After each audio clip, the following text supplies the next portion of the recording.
నియోజకవర్గ పరిధిలోని ward 8 కలాసిగూడలో cantonment hospital నుండి ప్రభుత్వ టాయిలెట్ కాంప్లెక్స్ వరకు సీసీ రోడ్ వేయడానికి ఎమ్మెల్యే శ్రీ గణేష్ నియోజకవర్గ స్పెషల్ డెవలప్మెంట్ ఫండ్ నుండి 32 లక్షల రూపాయలను కేటాయించి ఈరోజు కంటోన్మెంట్ బోర్డు నామినేటెడ్ సభ్యురాలు శ్రీమతి బానుక నర్మదా మల్లికార్జున్తో కలిసి పనులు ప్రారంభించారు.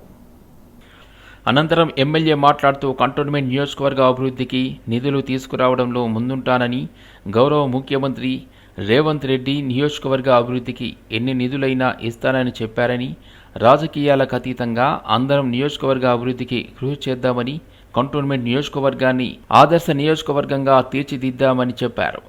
ఈ పనుల ప్రారంభోత్సవంలో బోర్డు మాజీ vice president Jayaprakash, Boinapalli market committee మాజీ vice chairman Venugopal Reddy, Boinapalli market committee director Ram, యువజన కాంగ్రెస్ నాయకులు అరవింద్, నాయకులు ప్రేమ్ కిరణ్, ముఖేష్, హయత్ ఖాన్, శ్రీనివాస్, అల్లం ఖాన్ తదితరులు పాల్గొన్నారు.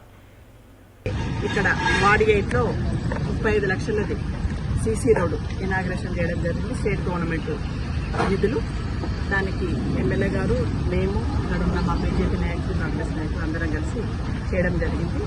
త్వరలో 8 కోట్లది అండర్ గ్రౌండ్ డ్రైనేజ్కి ఈరోజే సైన్ అయిపోయింది. అది కూడా శాంక్షన్ అయిపోయింది. వారంలో అది కూడా మేము పెద్ద ఎత్తున ఇనాగ్రేషన్లు ఉంటాయి. ఏదున్నా స్టేట్ గవర్నమెంట్, సెంట్రల్ గవర్నమెంట్ అందరం కలిసి బ్రదర్ సిస్టర్గా కంటోన్మెంట్ డెవలప్మెంట్ చేయడానికి మేము తోడ్పడతాం. దానికి గాను మా ఎంపీ గారు ఈటల రాజేందర్ అన్న గారు, మా భారతీయ జనతా పార్టీ నాయకులు అందరు మాకు సపోర్ట్ కొడతారు. మేమందరం కలిసికట్టుగా మేము ప్రజలకు డెవలప్మెంట్, కంటోన్మెంట్ బోర్డు ప్రజలందరికీ డెవలప్మెంట్గా మేము ముందుకు పోతామని తెలియజేస్తాం. ఈరోజు వార్డ్ 8లో కలాసిగూడలో 32 lakhs తోటి ఈ రోడ్డు పనులు స్టార్ట్ అవుతుంది. ఇదే కాకుండా వార్డ్ 7లో గండ్రా పార్కులో కూడా ఓపెన్ జిమ్ కూడా స్టార్ట్ చేయడం జరిగింది. ఈ 2 కార్యక్రమం కూడా special development fund, state government నుంచి తీసుకొచ్చిన ఫండు, దాంతో పనులైనవి. ఇదే కాకుండా మీ గతంలో కూడా గాంధీనగర్ రోడ్ కావచ్చు, మొత్తం కాన్స్టిట్యున్సీలో ఇంకా చాలా పనులు చేసేది ఉంది. రేపటి నుంచి రోజు ఇనాగ్రేషన్స్ వర్క్లు చేస్తాము. ఈ వర్క్లతో పాటు కూడా నాణ్యత కూడా చెక్ చేస్తున్నాము. కొంతమంది కన్ఫ్యూషన్ అయ్యారు ఫస్ట్ టైం, మరి ఇంత థిక్నెస్ ఉంది, ఇంత థిక్నెస్ అంటే థిక్నెస్ వాళ్ళు 6 ఇంచులు పెట్టేది 6 ఇంచులే పెడతారు. దాన్ని కూడా విడతల వారీగా బలంగా ఉండడానికి టైం తీసుకొని చేస్తారు. అది కూడా నేను వెళ్ళి చెక్ చేశాను. ఎక్కడ కూడా ఏం లోపం లేకుండా చూసుకుంటాను. నాణ్యత తగ్గితే మాత్రం వాళ్ళ బిల్లు కూడా రాకుండా చూస్తాను. ఎవరు పని చేసినా మంచి పని చేస్తాడు చూస్తాను. కంటోన్మెంట్ వ్యాప్తంగా ఎక్కడెక్కడ నేను తిరిగాను, ఎవరెవరైతే నాకు రిప్రజెంటేషన్ ఇచ్చాను, అవన్నీ కూడా పని చేస్తానని మీ మీడియా ద్వారా వారికి తెలిపిస్తున్నాను. అనేక కాలనీలో, అనేక బస్తీలలో కూడా ఎక్కడెక్కడైతే పార్కులు ఉన్నాయో ఆ పార్కులలో కూడా ఈ ఓపెన్ జిమ్లు పెడుతున్నాం. ఎందుకంటే ఆరోగ్యమే మహాభాగ్యం. ఇప్పుడు ప్రైవేట్ జిమ్లలో వెళ్ళి చేసుకోవడానికి సోమత లేక, డబ్బులు కట్టే సోమత లేక దాంట్లో కంటిన్యూషన్ చేయలేకపోతున్నారు. ఇది ఏదైతే పార్కులలో పెడుతున్నామో ఈ పార్కులలో పెట్టే ద్వారా వాకింగ్ చేసుకొని ఖాళీ కూర్చున్నప్పుడు కూడా అక్కడ ఉండే 8 వెరైటీస్ ఏదైతే ఉందో దాంట్లో ఎవరికి ఏది ఇష్టం ఉంటే అది చేసుకొని ఆరోగ్యంగా ఉండడానికి ప్రతి మహిళలకు కావచ్చు, ఇక్కడ పెద్దల మగవాళ్ళకు కావచ్చు, అన్ని ఏజెస్ కూడా అక్కడ వాకింగ్ వస్తారు. కాబట్టి ఇందాక అక్కడ కూడా చెప్పారు, చాలా సంతోషం అని. చాలా వృద్ధులు కూడా ఏదో మాకు తోచినంత చేసుకొని ఒక ఆరోగ్యంగా ఉంటామని కూడా చెప్పడం.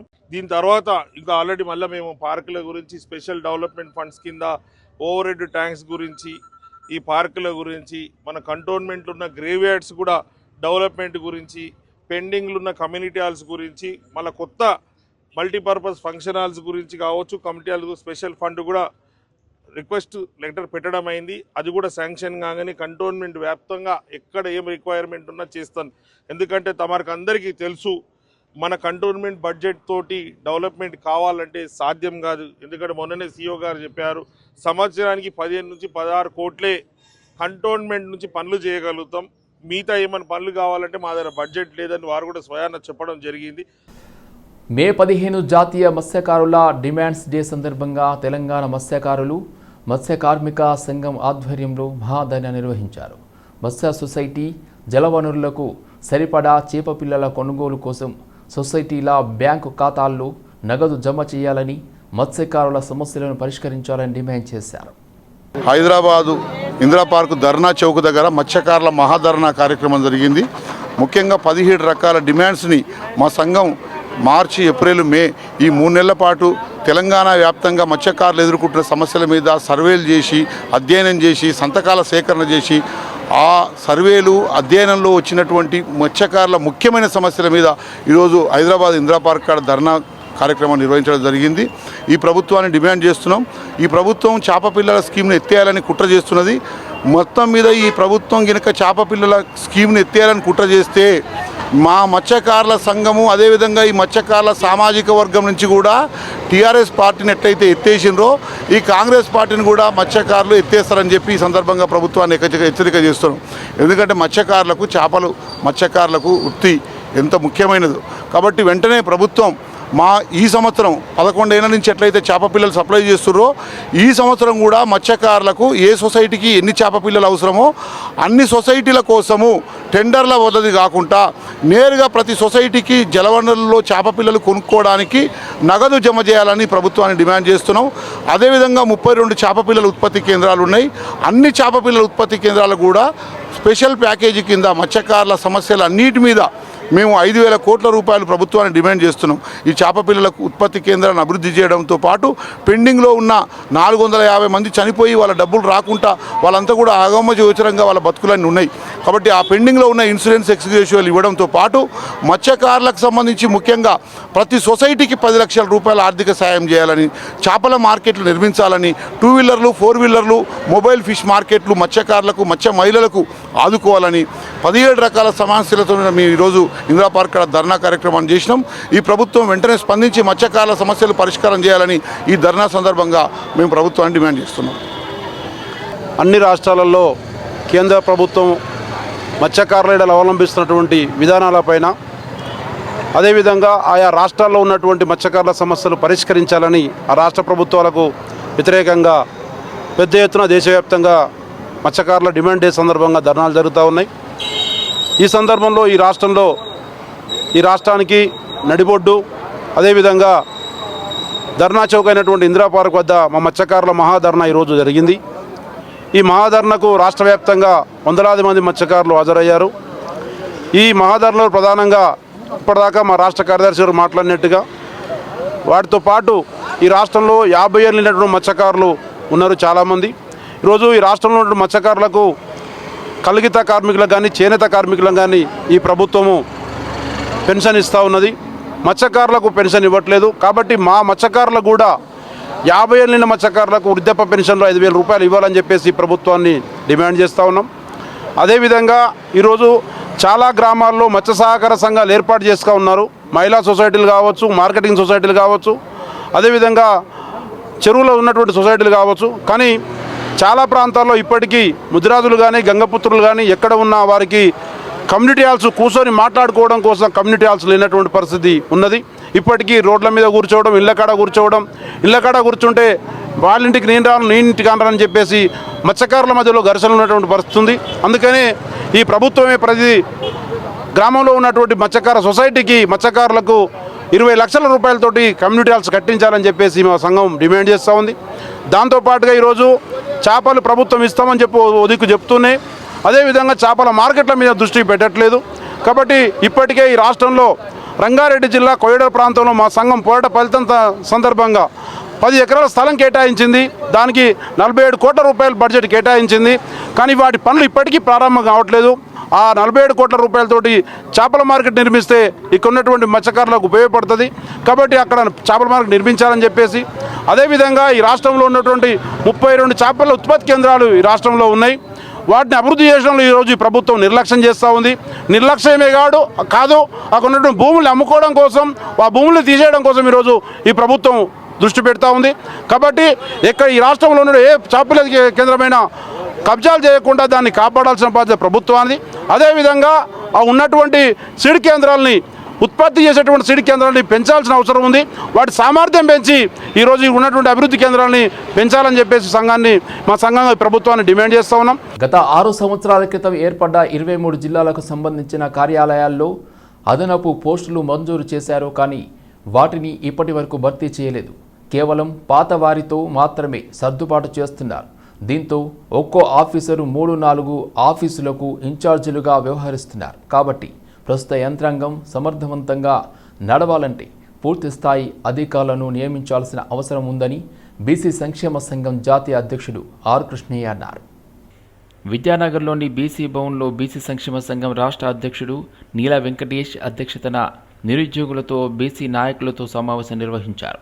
ఈ సందర్భంగా ఆర్ కృష్ణయ్య మాట్లాడుతూ కొత్తగా ఏర్పాటు చేసిన జిల్లాలకు, మండలాలకు, మున్సిపాలిటీలకు గ్రూప్ 1, గ్రూప్ 2, గ్రూప్ 4 పోస్టులు మంజూరు చేసి డైరెక్ట్ రిక్రూట్మెంట్ కోటా లెక్కించి వాటిలో గ్రూప్ 1 50%, గ్రూప్ 2లో 30 నుండి 40% డైరెక్ట్ రిక్రూట్మెంట్ కోటా కింద ఎన్ని పోస్టులు వస్తాయో లెక్కించి పూర్తి స్థాయిలో భర్తీ చేయాలి అన్నారు.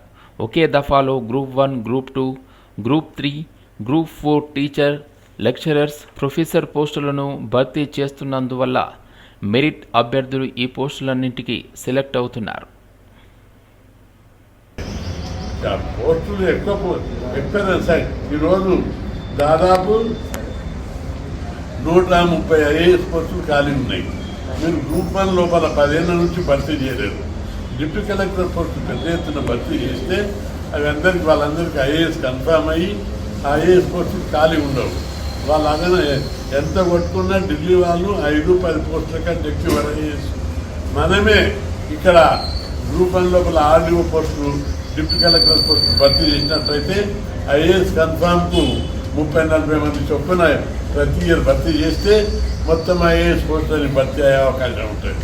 కాబట్టి ముఖ్యమంత్రి గారు చొరవ తీసుకొని ఇందులో ఉన్నత స్థాయి సమావేశం ఏర్పాటు చేయాలి. ఉన్నత స్థాయి సమావేశం అంటే 4-5 ఆఫీసర్లు కాదు, నిరుద్యోగ నాయకులు, దీని మీద అవగాహన ఉన్నటువంటి అనేక మంది ఎక్స్పర్ట్స్ను, కోచింగ్ సెంటర్ డైరెక్టర్లను, అదేవిధంగా నిరుద్యోగం గురించి పోరాడే నాయకులను అందరితోటి ఒక సమావేశం ఏర్పాటు చేసి దీని మీద త్వరగా చర్చించి ఒక అవగాహనతోటి మొత్తం పోస్టులు భర్తీ చేయడానికి చర్యలు తీసుకోవాలని చెప్పి ముఖ్యమంత్రి గారికి నేను విజ్ఞప్తి చేస్తున్నా. రెండవది, పోస్టులు అన్నీ ఒకటేసారి భర్తీ చేయడంతో ఒక మెరిట్లకే జాబులు వస్తాయి. ఒక మెరిట్ అభ్యర్థికి గ్రూప్ 1 వస్తుంది, గ్రూప్ 2 వస్తుంది, డిఎస్సీల టీచర్ పోస్ట్ వస్తుంది, గురుకులాల టీచర్ పోస్టు. ఒక అభ్యర్థికి 7 పోస్టులు వచ్చాయి ఒకటేసారి. ఒకటే పోస్టు జాయిన్ అవుతాడు, మిగతా పోస్టులన్నీ ఖాళీ ఉండిపోతున్నాయి. కాబట్టి పోస్టులు ఖాళీగా బ్యాక్లాగ్ ఉండకుండా అన్ని పోస్టులను ఆప్షన్ పద్ధతిలో అన్ని పోస్టుల రిజల్ట్ చూసి వెంబడే ఒక పోస్ట్ ఎంపిక చేసి మిగతా పోస్టులు అదే దానిలో ఉన్నటువంటి వెయిటింగ్ ఉన్న వాళ్ళకి ఇచ్చినట్లయితే పోస్టులు భర్తీ అవుతుంది, నిరుద్యోగులకు అవకాశం వస్తుంది, గవర్నమెంట్ అడ్మినిస్ట్రేషన్ సాఫీగా జరుగుతుంది, పరిపూర్ణ యంత్రాంగం, ప్రభుత్వ యంత్రాంగం ఏర్పడుతుంది. కాబట్టి ఇక్కడ కూడా ఉన్నటువంటి లోపాలను అడ్మినిస్ట్రేషన్ విధానంలో, రిక్రూట్మెంట్ విధానంలో, ఎంపిక విధానంలో, లిస్టులు సెలెక్ట్ చేసే విధానంలో ఉన్న లోపాలన్నీ సరిదిద్దాలని చెప్పి నేను ముఖ్యమంత్రి గారికి విజ్ఞప్తి చేస్తున్నా. 33 జిల్లాలు చేశారు. గతంలో 11 జిల్లాలలో ఇప్పుడు 23 జిల్లాలు 6 సంవత్సరాల కింద మరి ఏర్పాటు చేస్తే కొత్త జిల్లాలో కొత్త సంఖ్యను ఎక్కడ ఫిలప్ చేశారు, ఎక్కడెక్కడ కొత్త జిల్లాలలో ఏ డిపార్ట్మెంట్ లో ఎన్ని పోస్టులు ఉన్నాయి, ఇవన్నీ కూడా లెక్క తీయనే లేదు. ఇవన్నీ కూడా లెక్క తీయాల్సిన బాధ్యత, కొత్త పోస్టులను ఫిలప్ చేయాల్సిన బాధ్యత రాష్ట్ర ప్రభుత్వం మీద ఉంది. అరే గతంలో దాదాపు ఉన్న పోస్టులనే నామమాత్రంగా మీరు ఫిలప్ చేసుకుంటూ ఉన్న వాళ్ళని నడిపించుకుంటూ పోతున్నారు. కొత్త వాళ్ళు ఒక్కొక్కరికి ఇన్ఛార్జీలు ఇస్తే మరి ప్రభుత్వ యంత్రాంగం ఏ విధంగా నెత్తనడక నడవదా అని చెప్పి రాష్ట్ర ప్రభుత్వాన్ని నేను గుర్తు చేస్తున్నాను. గ్రూప్ 1లో 50% డైరెక్ట్ రిక్రూట్మెంట్ ఎక్కడ చేశారు? ఇన్ని సంవత్సరాల డైరెక్ట్ రిక్రూట్మెంట్ కోటా చేయక గ్రూప్ 2లో 30 నుంచి 40% డైరెక్ట్ రిక్రూట్మెంట్ చేయాల్సిన బాధ్యత ఉంది. కానీ ఇప్పటి వరకు కూడా డైరెక్ట్ రిక్రూట్మెంట్ గ్రూప్ 1, గ్రూప్ 2లో కూడా భర్తీ చేయడం లేదు.